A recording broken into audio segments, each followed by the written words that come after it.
আসসালামু আলাইকুম। কেমন আছো সবাই? আশা করি ভালোই আছো। বাংলাদেশের নতুন স্বাধীনতার যেহেতু আমরা নতুন স্বাধীনতা পেয়েছি, সেহেতু সবাই ভালো থাকারই কথা। আগের সবকিছু তো এখন পরিবর্তন আসছে। তো সেই ক্ষেত্রে আমরা যদি আমাদের ইংরেজি শেখার ক্ষেত্রে পরিবর্তন না আনতে পারি, পুরোনো পদ্ধতি বাদ দিতে না পারি, তাহলে তো আমাদের ইংরেজি শেখার সেরকম কোনো ইফেক্ট পড়বে না। তো আমরা সেই কথা চিন্তা করে আমি বিভিন্ন বিষয় নিয়ে আলোচনা করব আজকের এই ভিডিওতে। তো আমরা সেজন্য একটা ইউটিউব চ্যানেল ক্রিয়েট করেছি, যেটার মাধ্যমে আমরা ইংরেজি শেখার বিভিন্ন পদ্ধতি শিখবো এবং ইংরেজিকে শিখতে পারি, ইমপ্রুভ করতে পারি, সেগুলো আমরা শিখবো।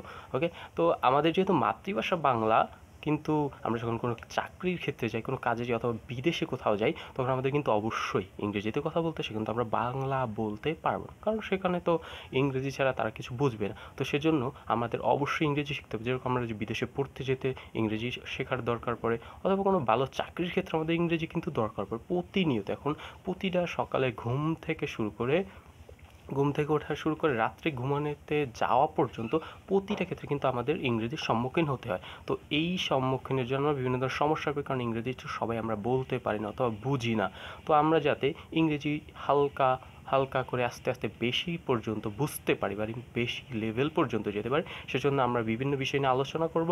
ওকে, যারা ইংলিশ শিখছেন তারা অবশ্যই চ্যানেলটি সাবস্ক্রাইব করবেন এবং বেল আইকনটি অবশ্যই দাবাতে ভুলবেন না। দেখা হবে আরেকটি নতুন ভিডিওতে। খোদা হাফেজ। ততক্ষণ সুস্থ থাকবেন, ভালো থাকবেন। আল্লাহ।